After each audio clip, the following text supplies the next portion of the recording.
Assalamualaikum warahmatullahi wabarakatuh. Alhamdulillahi wa kafa. Wassalatu wassalamu ala rasulihil mustafa wa ala alihi wa ashabihi wa man ihtada amma ba'd. Pertama dan paling utama, tiada kata yang pantas untuk senantiasa kita ungkapkan pada siang hari yang berbahagia ini kecuali puji dan syukur kehadiran Allah Subhanahu wa taala dengan melafazkan kalimat hamdalah alhamdulillahirabbil alamin. Salawat beruntaikan salam semoga Allah sampaikan keharibaan uswatun hasanah kita dari kita Muhammad sallallahu alaihi wasallam. Para saimin dan saimat, jamaah salat zuhur, jamaah majelis ilmu Masjid Al-Hijrah, rahimani wa rahimakumullahu jami'an. Semoga kita dirahmati oleh Allah Subhanahu wa taala. Baik, bertemu kembali dengan saya Majelis Studi Dakwah Terapan. Jadi majelis kami itu melayani umat, pertama menerjemahkan bacaan salat kata per kata. Nah, ada buku panduannya, minimum 5 orang kita bisa jalan berapa kali pertemuan, insya Allah dia salat bisa ngerti maknanya. Juga saya pembimbing haji dan umrah bersertifikat, kemudian konsultasi waris, kajian tematik, konsultasi penyakit medis non-medis, kasupri dan keluarga, itu rekanan, ada rekan ada tim kita. Kemudian konsultasi seputar Islam. Atau di YouTube silakan berkunjung ke channel saya Ustadz Arifin Purba Official. Tapi jangan lupa subscribe, like, and share, dan itu gratis. Masjid kita ini juga punya channel. Nah, coba di subscribe itu. Ya, semua karyawan diwajibkan mengajak keluarganya. Wah, cepat itu. Saya tanya tadi baru 50 subscribe katanya. Jangan ya. Terus kita dukung dakwah itu. Hidup ini adalah pilihan. Mungkin Bapak Ibu di jalan raya belum pernah lihat pelang seperti ini ya. Coba edukkan mungkin. Ada jalan ke surga, ada jalan ke neraka. Nah, kita ini sedang menuju ke surga. Waman salaka tariqan yaltamisu fihi ilman sahalallahu lahu bihi tariqan ilal jannah. Dan siapa yang menempuh jalan untuk mencari ilmu, maka Allah akan memudahkan jalan ke surga baginya. Rajin hadir ke majelis ilmu itu memudahkan jalan kita ke surga, baik secara offline maupun secara OL ya, dalam arti kata lewat media sosial. Yang kita kenal gurunya, kita bisa nanya kalau nggak paham. Silakan, yang penting ngaji, suami, istri, anak-anak masuk surga bersama keluarga, dimudahkan oleh Allah. Nah, itu pengantar. Tema kajian kita adalah menggapai ampunan di bulan Ramadan. Kalau berlalu bulan Ramadan, kita belum mendapatkan ampunan itu, rugi kita. Rugi. Iya. Nah, bagaimana supaya kita bisa mendapat ampunan itu di bulan Ramadan? Nah, mari kita kaji. Ya, sampai jam 1 paling lama, insyaallah. Baik. Menurut Al-Quran, dosa itu bisa diklasifikasikan menjadi dua bagian secara garis besar. Nanti oleh ulama dipecah lagi menjadi 3. Sebagaimana Allah berfirman, "In tajtanibu kaba'ira ma tunhauna anhu nukaffir ankum sayi'atikum wa nudkhilkum mudkhalan karima." Artinya, jika kamu menjauhi dosa-dosa besar, di antara dosa-dosa yang dilarang, kamu mengerjakannya, niscaya kami hapuskan kesalahan-kesalahanmu, dosa-dosa kecilmu, dan kami masukkan kamu ke tempat yang mulia, yaitu surga. Nah, jadi kata ulama tafsir, dosa itu ada dua kelompok, besar, kecil, kabir, sogir. Ini dalilnya ya, dalilnya. Nah, kemudian para alim ulama mengecilkan lagi dia, dipecah lagi. Makanya bentuk kesalahan manusia itu yang berakibat dosa itu ada 3. Yang pertama adalah kesalahan atau khilaf. Yang kedua, dosa kecil atau maksiat. Yang ketiga, dosa besar. Nah, ini dia. 3 bentuk dosa ini, cara menghapusnya berbeda-beda. Sama kalau kita nulis pakai pensil, itu cukup dengan apa namanya, dulu kami dengan itu namanya stick.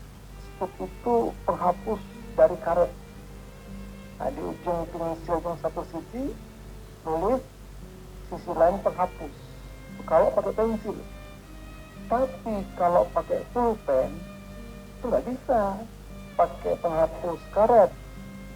Dia harus pakai stick. Begitupun pembersih kaca, dosa itu kan nempel di kolbu. Kolbu itu kayak kaca, kata Imam Ghazali. Jadi kalau sekedar debu, ya itu cukup pakai kemoceng, bersih. Tapi kalau mau membersihkan lagi harus dicuci. Zaman dulu pakai koran dibasahin. Nah, zaman sekarang pakai kanebo dibasahin. Enggak bisa juga bersih pakai alat pembantu clean. Nah, enggak bisa juga, barulah pakai itu salon mobil dipoles. Nah, begitulah dosa kita itu di sini. Jadi enggak sembarangan cara menghapusnya. Sebelum kita kembali kepada Allah, kita harus menghapus. Dan Ramadan inilah momentum yang paling tepat. Yuk kita lihat pelan-pelan. Pertama, dosa khilaf atau tersalah itu cukup dengan istighfar. Terus ya, kayak kemoceng tadi, dilap-lap, hilang nih. Karena sekedar khilaf, kagak sengaja. Dan kata orang Betawi, maafin nih kalau ada salah-salah kata, kagak sengaja orang gitu. Nah, tapi harus diiringi dengan istighfar. Redaksi hadisnya seperti ini. Kita lihat terjemahannya. Tuhan kamu turun setiap malam ke langit dunia ketika tersisa sepertiga malam yang terakhir, sepertiga akhir malam. Allah berfirman pada waktu itu, siapa yang berdoa kepadaku, niscaya aku akan menjawab doanya, mengabulkan doanya. Siapa yang meminta kepadaku, niscaya aku akan memberinya. Dan siapa yang istighfar kepadaku, niscaya aku akan mengampuninya. Nah, 2/3 atau sepertiga akhir malam, menjelang subuh. Kalau di kita mungkin waktu imsak, Itulah detik-detik waktu, momen kalau kita minta ampun, disitulah minta ampun kepada Allah. Makanya ada amalan secara umum dari para alim ulama, kalau siang dari terbit matahari sampai terbenam, perbanyak salawat Nabi. Dari Ciputat kemari saya di motor, salawat. Allahumma sholli ala habibina Muhammad wa ala ali habibina Muhammad.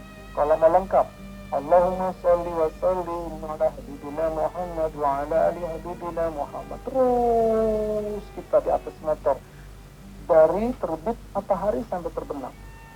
Dari terbenam matahari sampai terbitnya, perbanyak istighfar. Terutama sepertiga di akhir malam. Nah, ada lagi tambahannya supaya lebih mantap. Istighfarilah seluruh anggota tubuh kita. Caranya, Astaghfirullahaladzim, Astaghfirullahaladzim. Cukup begitu kalimatnya, sekurang-kurang istighfar. Astaghfirullahaladzim, Astaghfirullahaladzim, Astaghfirullahaladzim. Ingatkan otak kita lahir batin. Karena otak ini kan berdosa itu. Kadang-kadang di otak ini ada pikiran kotor. Buka channel saya itu, Ustadz Arifin Purba Official, puasa, pikiran negatif tinggi. Bisa jelaskan itu. Ini kan berdosa, kadang-kadang pikiran kita ngeres macam-macam, istighfar. Turun ke mata, astagfirullahaladzim. Selama ini mata kita kan jelalatan. Apaan tuh? Kan dosa mata itu. Istighfarin. Turun ke hidung, istighfarin 3 kali juga. Turun ke mulut kita itu kadang-kadang ngomong macam-macam, kadang-kadang makan macam-macam sampai tenggorokan. Istighfarin. Kuping kita kadang-kadang ketok kita dengerin macam-macam. Istighfarin kuping. Wajah kita istighfarin supaya berseri-seri. Orang melihat saya dikira saya umur 38 tahun. Padahal saya lahir zaman Purba, Ustadz Arifin Purba. Udah tua. Istighfarin wajah. Kepala istighfarin 3 kali. Turun tangan istighfarin 3 kali. Dada 3 kali. Paru-paru. Yang punya penyakit paru-paru itu sakit bareng kita karena punya dosa. Serius. Lelah dia. Paru-paru. Jantung, yang punya penyakit jantung, istighfari jantung. Liver, empedu, turun, perut, masuk ke dalam lambung. Asam lambung istighfarin, sembuh dari penyakit mah. Enzim istighfarin, menetralin asam lambung. Usus besar, istighfarin. Usus kecil, usus buntu. Pankreas, pinggang, istighfarin. Berok, kemaluan depan belakang, istighfarin. Ginjal, yang punya penyakit ginjal, istighfarin. Sehat. Paha, bengkul, yang punya masalah sendi, pegang istighfarin. Betis, kulit, darah merah. Karena darah itulah jalannya setan, istighfarin darah. Darah putih, supaya imun tubuh kita itu nambah. Cairan-cairan, daging, kulit, pori-pori, bulu, kuku, ruas-ruas jari, engsel-engsel, tulang, sum-sum, kullu jasad. Karena nanti di akhirat, wa tukallimuna aydihim wa tashhadu arjuluhum bima kanu yaksibun.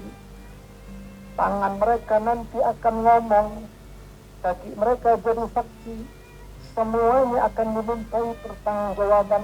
Kalau kita sudah istighfar selama hidup, selamat. Duduk beprok habis sholat tahajud tuh, habis sholat isya. Bayangin, kalau pakai astagfirullah untuk sendiri, Kalau saya pakai na, Nastaghfirullahaladzim. Bayangkan diri kita, istri kita, anak-anak kita. Kita mintakan ampun. Boleh. Mantap. Selama ini kan kita istighfar. Astagfirullah. Enggak jelas kemana alamatnya. Kalau ini kita alamatkan sesuatu, Ustaz repot. Enggak apa-apa. Sehat semuanya. Begitulah ngaji harusnya. Istighfar. Waktunya sepertiga akhir malam. Paling bagus. Nah, yang kedua, istighfar sehabis sholat. Apakah sholat 5 waktu atau sholat sunnah? Dalilnya, ini dalilnya. Ada dalilnya. Hadis sahih riwayat Imam Muslim. Jika Rasulullah Sallallahu Alaihi Wasallam selesai sholat, beliau akan meminta ampun 3 kali dan memanjatkan doa, Allahumma antas salam wa minkas salam tabarakta dzal jalali wal ikram. Ya Allah, Engkau adalah zat yang memberi keselamatan dan darimulah segala keselamatan. Maha besar Engkau wahai zat pemilik kebesaran dan kemuliaan. Kata Walid, maka kukatakan kepada Audi, lalu bagaimana bila hendak meminta ampun? Jawabnya, engkau ucapkan saja astagfirullah, astagfirullah, astagfirullah, Allahumma antas salam wa minkas salam. Itu aslinya. Tapi ada ulama menambah astagfirullahaladzim alladzi la ilaha illa huwal hayyul qayyum wa atubu ilaih. Ada yang menambah. Kalau aslinya astagfirullah, astagfirullah, astagfirullah, baru Allahumma antas salam wa minkas salam tabarakta rabbana dzal jalali wal ikram. Pakai tabarakta. Kalau pakai sahayuna itu ketika melihat Ka'bah, Allahumma antas salam wa minkas salam sahayuna rabbana bis salam. Itu melihat Ka'bah. Begitu kita masuk sebelum tawaf melihat Ka'bah begitu. Tidak boleh melihat Ka'bah wujud kuning. Tidak boleh. Allahumma antas salam wa minkas salam sahayuna. Kalau ada salat, Allah mantas salam. Wa minkas salam. Tabarakta. Dzal jalali wal ikram.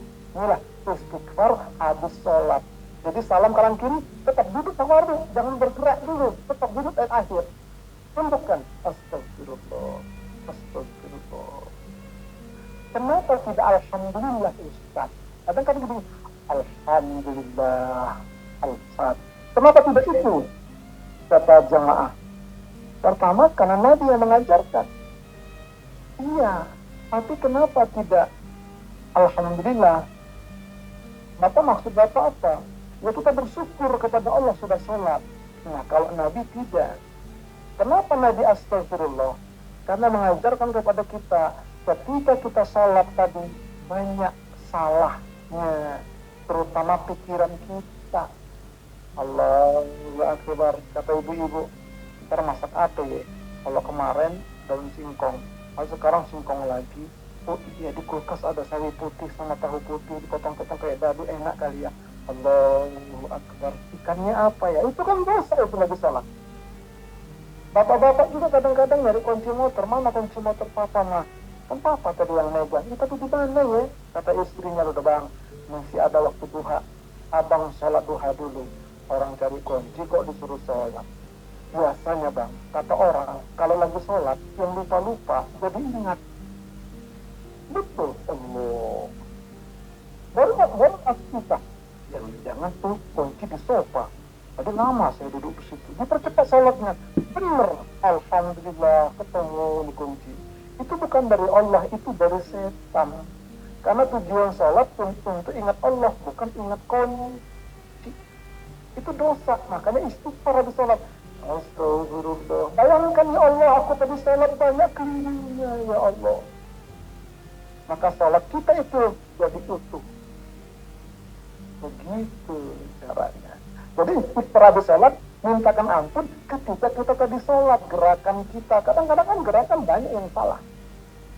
Banyak tanpa disadar, nggak ada tumak ninahnya. Ini kalau sholatnya begini. Kadang-kadang Allahumma sampai subhana rabbil, enggak boleh nyampe dulu, diam dulu 3 detik, subhana rabbil azim, sami Allah liman hamidah, diam dulu, Rabbana walakal hamd. Kalau berjamaah nyampe dulu imam, nyampe ke dalam, nyampe ke bawah, baru kita bergerak, berdiri ke atas, nyampe dulu imam, baru kita bergerak. Apalagi imamnya tua, agak lama berdiri, kata yang mudah, lama kali kau duluan Karena ketika sholat nanti ada 4 macam binatang ketika sholat. Para wali datang ke masjid, ditengok pakai mata batin, nampak semua 4 binatang. Ulang lagi dia, bikin negeri sendiri. Itu wali Allah yang sudah kasyaf, terbuka mata batin. Nah, itu kan dosa. Istighfar sambil belajar. Yang ketiga, istighfar mau tidur.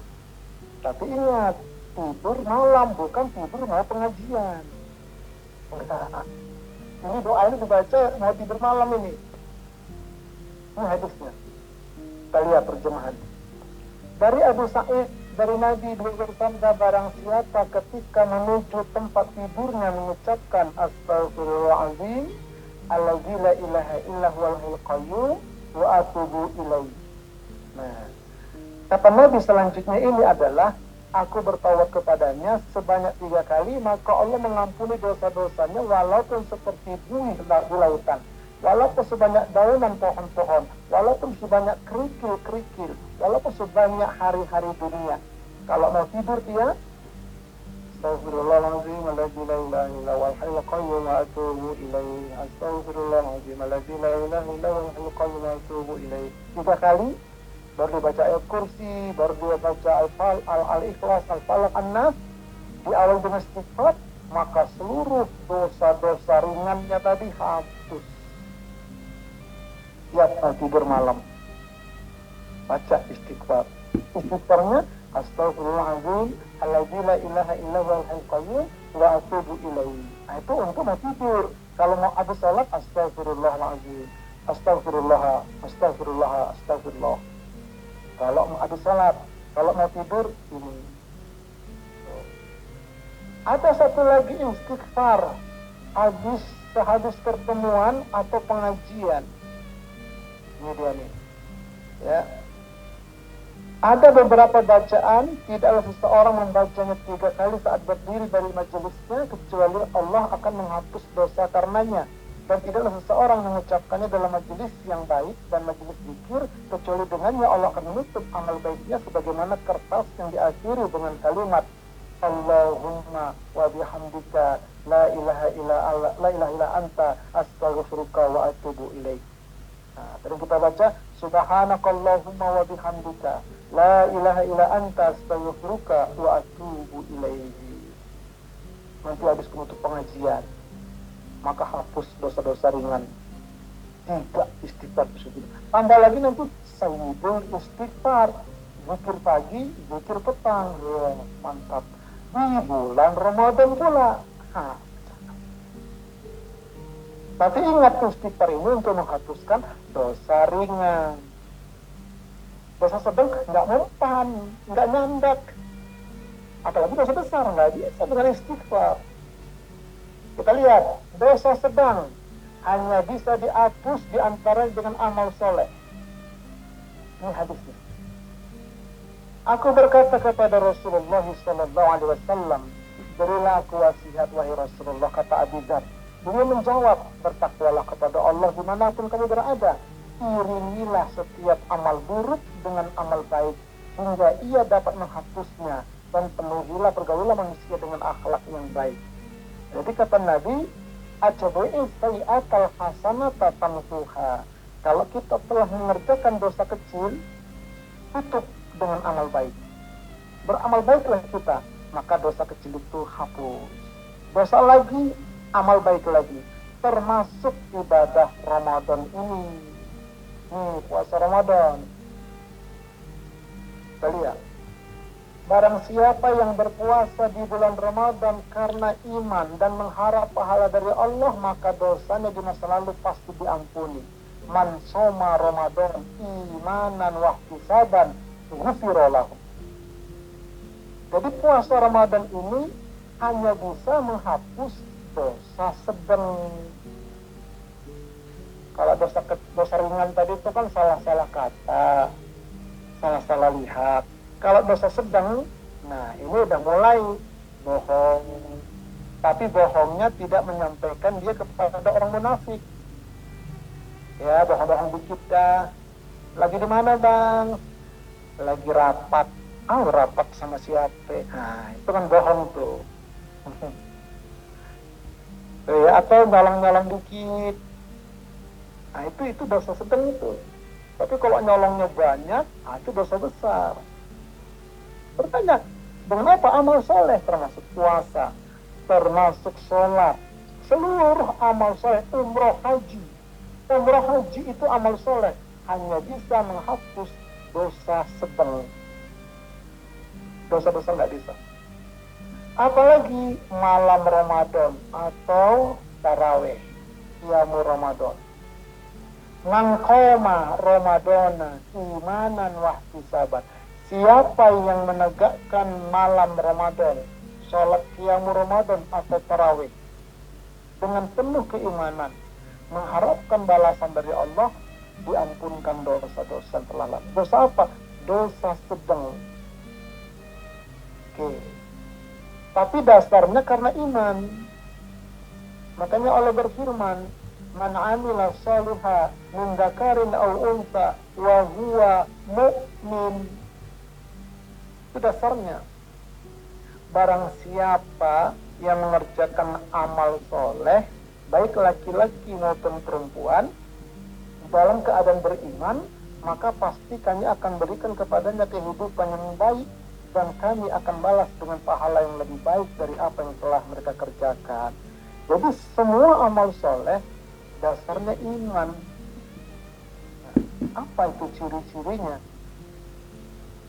Orang yang betul-betul beramal ibadah, beramal soleh itu dasarnya iman. Pertama, tidak mengeluh, namun dia mengharapkan ridho Allah. Ini dia. Jadi kata Allah, wa may yaf'al dzalika ibtigha mardatillah. Tidak ada kebaikan pada kebanyakan ajakan-ajakan mereka kecuali ajakan-ajakan dari orang yang menyuruh manusia memberi sedekah atau berbuat ma'ruf atau mengadakan perdamaian di antara manusia. Dan barang siapa yang berbuat demikian karena mencari keridhaan Allah, maka kelak kami berikan kepadanya pahala yang besar. Jadi karena iman itu mencari ridho Allah, makanya saya kemarin dapat video sholat tarawih di Mesir. Satu malam itu imamnya baca 15 juz satu malam. Jamaahnya akhirnya tinggal 2, bertiga sama imam. Satu kakek-kakek, satu mahasiswa dari Indonesia, hafiz Quran. Mahasiswanya setelah sholat, hampir sampai baru buka, baru selesai. Nanya dia, kakek udah lama sholat begini, sudah 8 tahun kurang lebih. Kok kakek nggak capek kayaknya ya? Nah, apa kata si kakek? Padahal saya masih muda loh, kata si anak muda. Kau anak muda mengerjakan sholat qiyamul Ramadan ini berdasarkan tenagamu. Kalau kami bukan, insya Allah berdasarkan iman kami. Jadi kalau iman itu nggak ngeluh, kerja kita dari rumah kita, dari manapun, pakai motor, pakai helm, panas, lagi puasa, tenang aja dia. Kenapa? Mencari ridho Allah. Nggak ngeluh, kok panas banget ya? Enggak. Kok lapar banget ya? Enggak. Jadi nggak ada ngeluhnya. Nah itu tadi salat qiyamul Ramadan tadi 15 juz satu malam. Baca cepat itu imannya. Totalnya cepat sekali. Tenang aja dia. Kenapa? Karena iman. Kalau di masyarakat kan kita beda. Ada 2 masjid nih. Yang satu 23 rakaat. Yang satu 11 rakaat. Kira-kira pilih yang mana? Yang 11. Oke. Ada 2 masjid sama-sama 11. Yang satu imamnya bacanya cepat. Yang satu bacanya surahnya panjang-panjang. Pilih yang mana? Yang cepat. Ada seorang bapak-bapak, kebetulan dia milih 11. Imamnya bacanya panjang. Habis sholat dolin dia baca Bismillahirrahmanirrahim, Yasin. Kata bapak itu, jam 1 kita pulangnya. Itu udah ngomel.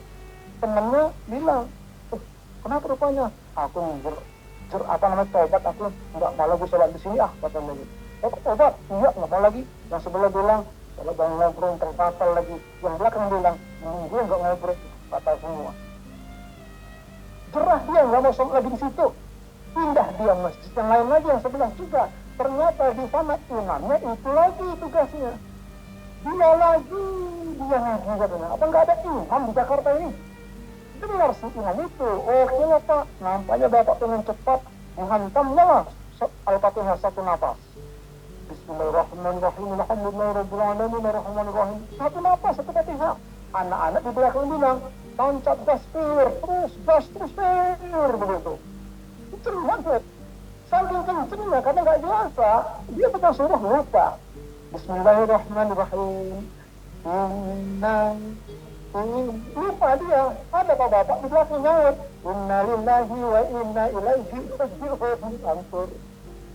Kenapa? Karena iman. Oh, coba kita renungkan dah. Nah, kalau karena iman hapus dosa kita. Coba kita sekarang, makanya Ramadan itu harus girang, kita harus manfariha bidukhuli Ramadan. Kata Nabi kan? Dalam satu riwayat, walaupun mengatakan ini hadisnya lemah, siapa yang gembira dia menyambut datangnya Ramadan, diampunkan dosa-dosanya.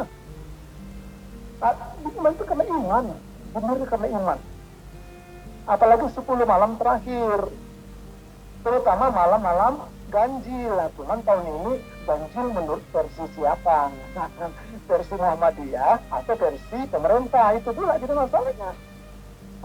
Jadi memang negeri Indonesia itu unik dia. Puasa berapa hari tahun ini? Ada mengatakan 29, ada mengatakan 30, satu lagi menurut KPU bisa 300, kan begitu. Lain lagi servernya dia. Ya begitulah negeri kita ini unik ya. Dari negara, nggak ada negara lain kayak begini. Ya sudah, makanya semua karena iman. Tapi ingat, itu semua menghapus dosa sedang. Adapun dosa besar, nah ini dia. Di sini masalahnya. Maaf ya, berzina, korupsi, durhaka, syirik, dan dosa-dosa ghibah, riswah, suap, menyogok, kemarin itu pemilu, serangan fajar, itu dosa besar.